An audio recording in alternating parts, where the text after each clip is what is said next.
had the opportunity to interview 2 different nurses in this process. One has been on the job for a very long time and one who has been a nurse for only 6 months. So I had a very fun time learning about the different experience levels of these two. The first person that I interviewed was Jill Gray. So Mrs. Gray is the lead nurse for the head and neck team in the outpatient ENT department at Vanderbilt University Medical Center. And I asked her about her education. She said that she graduated with her BSN from Harding, and she worked in Nashville most of the time at Vanderbilt, and then she spent 3 years in Texas in the ER. So she's been a nurse for 37 years, and she has been at her current job for 25 years, which means that she's been at Vanderbilt for 32 years total, which is a very, very long time. So I asked her about her current job and what she does, and so, as I said, she's at Vanderbilt University Medical Center in the outpatient ENT department, and she works with the head of surgeons and is the lead nurse for the head and neck team. She runs the clinic, so she sees patients pre-op and post-op, and she follows them for over 5 years for cancer and recovery maintenance. She is responsible for all the messages that get sent in by the patients and answering any questions that they ask. So she gets about 50 messages a day from patients that she is responsible for taking and teaching and answering. During the week, she has about 6 patient providers, and that is because during the week, the clinic has about 160 patients per week. So she has a lot of patients that she takes care of, and she answers messages all the time, every day. I asked her about this every day and asked her to tell me about a typical day in her unit. She said that she arrives at 7 and makes sure that the room's all stocked up and set up for the day, and then she makes sure that all the scopes are up and running because they run about 30 scopes a day. Then she starts listening to all the messages that I mentioned. She says that there's a lot of teaching and answering of questions about what to expect in surgery, what to do after surgery, how to take care of themselves after surgery. She answers any questions that patients may have. An example of this kind of question is what to do with the post-op machinery, because after a patient has surgery, they're sent home with some supplies and like feeding tubes, and the patients don't always know what to do with them. So she answers any calls she gets about how to use those things.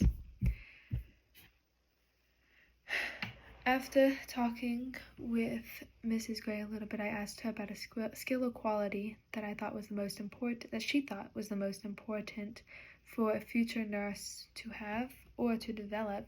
She told me that a good basic education is very important, a good foundation, but a skill that a nurse should develop is to be trainable. She said to be trainable wherever you end up, so that whatever you are doing, you can learn and do it well. She has a family now and has been a nurse this whole time, and so she has had to learn to adapt and to change how she does things based on what the hospital is wanting of her. She has to be trainable.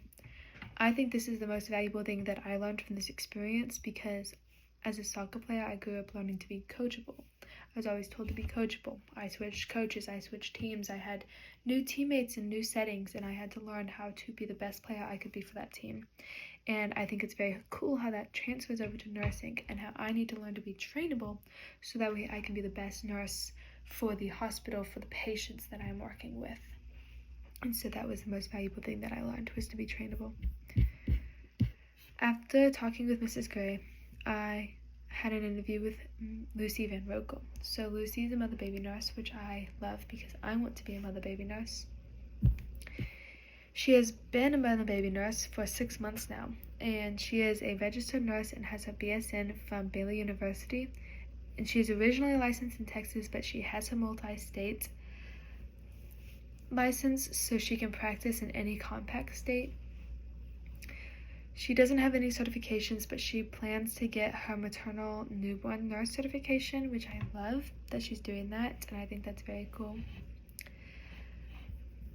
I asked her about her current job as a mother-baby nurse, and she says that she is working in postpartum and is also trained to float around the NICU. She says that on a regular day she has about 3 couplets, but that can vary depending on what kinds of patients are there that day. She says that for the most part, postpartum involves assessing healthy, stable babies and their moms, and a lot of education, which she says is her favorite part of the job. I also asked her about her typical day on the job, and she told me that she arrives at about 6:30 p.m. to change and report She'll do all of the scans, she'll check medications, she'll read the histories if there's any updates, she'll do fundal rubs, she does feedings, she talks to the moms and does a lot of education. Like I said, that is her favorite part. She goes around and makes sure that all of the pain medication is secure and that all of the mothers are doing very well, the babies are healthy and stable. So after asking her about her day on the job, I asked her about a skill that she thinks is very important to have, and she told me that patience is one of the best qualities you can have, especially as a nursing grad, because you're going to make a lot of mistakes, and you should not back out of doing something because of the fear of that mistake. And I also asked her about the best part of nursing, and that is what I found the most valuable thing that I learned from her was the best part of nursing. As a postpartum nurse, she said that she loves just seeing the mothers and the babies meet for the first time and have an amazing experience together.